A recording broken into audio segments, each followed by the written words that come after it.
Hey Tab Nation, welcome back. In today's video, Tom, that's me, we're going to be talking about just kind of commenting in general when it comes to auto hotkeys, not necessarily, but pretty much any language. Just kind of different ways to do it, what are the best practices, hints and tips, and then at the end I'm going to show you about like kind of user side release documents and kind of just some good examples and hints and tips on how to properly release and create documentation for the user who's going to be using your code or executable. All right. So something you really want to do when you're commenting is you really want to start out with kind of the basic information.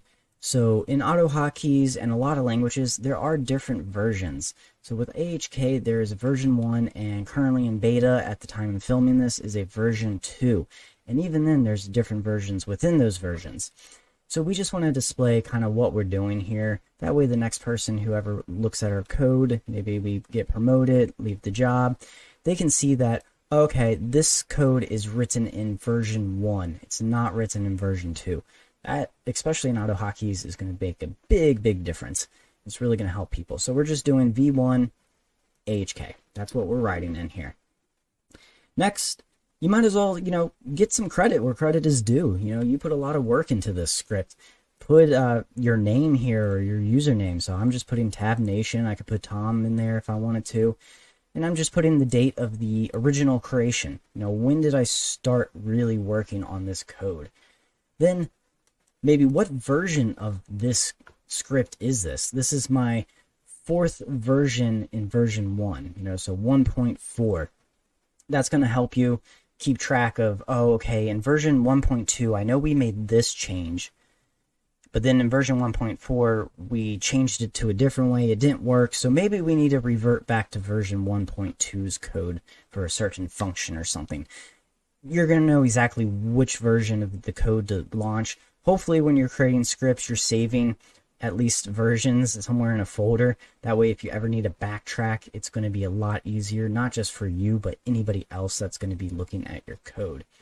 Now, we're also going to display here, basically, what did we do in this version? Why is version 1.4 different than the last version?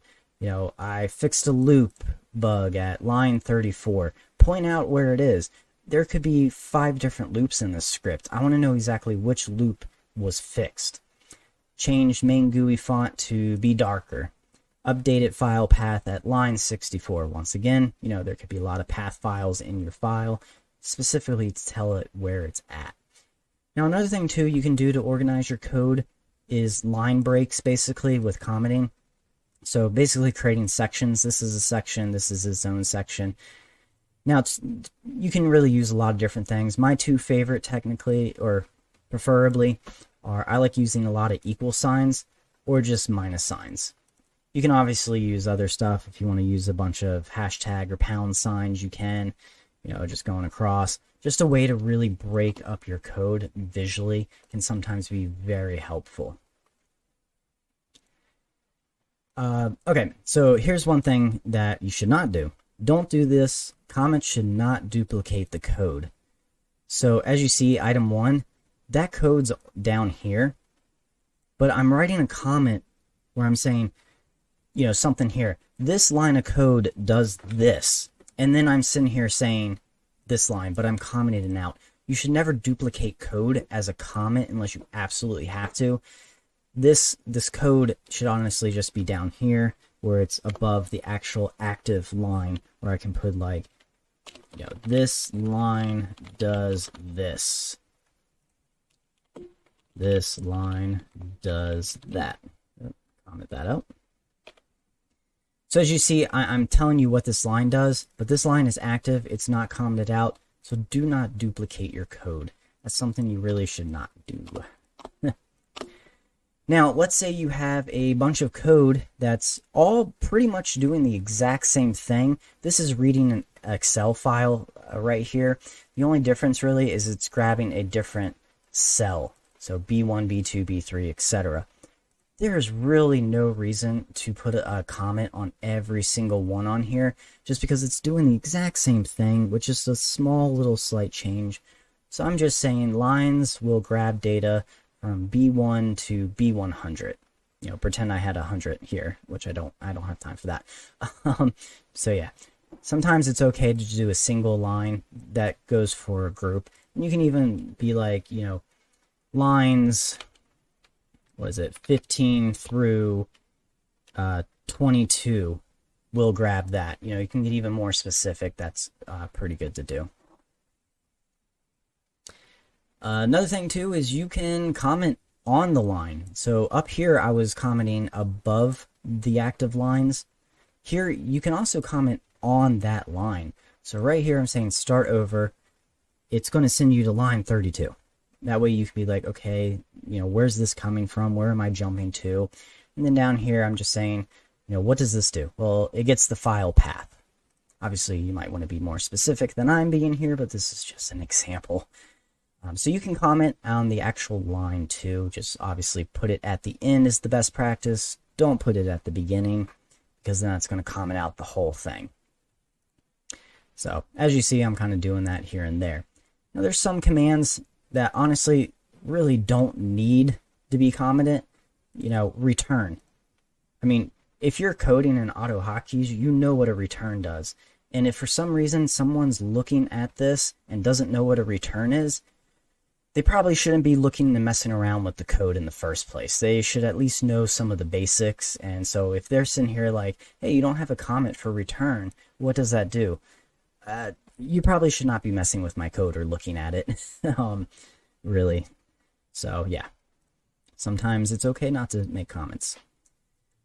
Sometimes you can even do something here. I mean, asleep is pretty basic. You really don't need a comment here. But some people who are jumping from one language to another, some languages use milliseconds like AutoHotkeys, but some use seconds. So on here, you know, they see this, they'll be like, okay, is that 10 seconds because it's 10,000 milliseconds? Or is that 10,000 actual seconds? So right here, we're kind of defining it. So sometimes, even on a simple command, it might be helpful just for those who are jumping around in code. You know, there's been times where I'll look at this and I'll be like, whoa, and I'm like, oh wait, this is milliseconds. Okay, that makes more sense. And then here's where it's kind of saying file didn't exist, so try again. And then we could even here say like goes to line, what was it, 26. So that way I can then versus me having to do Control F to see where this actually is, I can just go to scroll up, oh, line 26, oh, yep, there it is. That's going to save some steps. Now, a few just kind of general practices out there that I'm just going to kind of read here is good comments do not excuse unclear code. Don't make up excuse. Don't say something like, not sure how I got this to work. Don't do that. Just don't do that. I don't know what to say after that. Provide links to the original source code. Hey, everybody does it. You know, we're on the AutoHotkey forums, we're on Reddit, Stack Overflow. Why do the work when someone else has already done it? You know, there's so many times where I'm copying the code and then I'm just kind of changing up the variables. That's going to save me a lot of time. I know it's going to work because obviously a lot of people have probably tested it. So, you know, just kind of say, hey, more info on the following function here at tabnationcoding.com. You know, just kind of point where you originally got the code. That's useful, especially if something does come up. You can go there and maybe even read the comments from other people and be like, oh, this person had the exact same problem. Now I know how to fix it because he talked about his solution. Versus you having to go back on Google, you know, maybe go through 20 different pages finding the original code. The last thing I want to mention is use comments to mark incomplete implications. This is a way to really talk about how you might have started working on a section of code. You know, it's in the current release, but it's something that's not fully functioning. Maybe it's all still commented out, or it's not even capable of being called on. Put that there just so that the next person, if you were to leave, sees this code and be like, what's going on here? Oh, we never actually finished it and got it working. I should probably spell words correctly there. All right, next thing I'm going to do a quick brief show of how some times you need to create documentation. What are some good examples here? So we got some examples here. So you wrote your code. You understand it, at least for now. I always like to say, when I wrote this code, only me and God understood it. Now only God understands it. So, also, a lot of times when you release these, even though it kind of makes sense to you and it works for a lot of people, there's a lot of people out there who just are not very good at computers. They're not very tech savvy. So you really need to help walk them along on, here's this new program or script I created. Here's what it does. Here's how it works. So this is a great example right here of, and you can do this in like a Word document, is probably the best way because it's free. You probably have it already installed on your work computer. There are programs out there that help you build these, but they usually have like monthly subscriptions and whatnot. If you know a good free one, definitely put it in the comments below outside of like using Word. That's just kind of what I've gotten used to, and that would be awesome to share with everybody.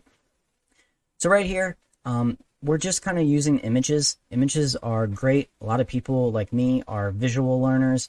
We like seeing images. You know, this way they can look at what they're doing and go, okay, what I have on my computer in this program matches the picture in the documentation. So pictures are very good to use.